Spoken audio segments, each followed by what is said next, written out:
ఈ వీడియోలో మనం ఫైల్ అంటే ఏమిటి? ఫోల్డర్ అంటే ఏమిటి? అనే విషయం గురించి తెలుసుకుందాము. అయితే ఫైల్ అంటే ఏంటి అన్నప్పుడు, file is a collection of data stored in a particular format. Example text format, image format, audio format, video format.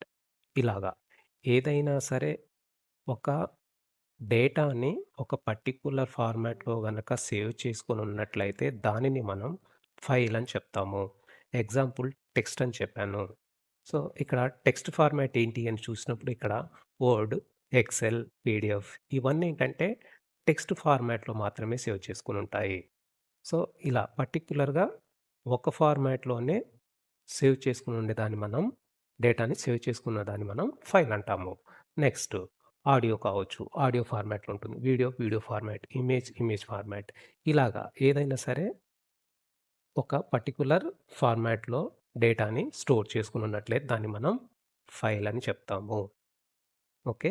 Next వచ్చేసరికి మనం ఫోల్డర్ అంటే ఏంటి అన్నప్పుడు folder is a collection of different files stored in one place.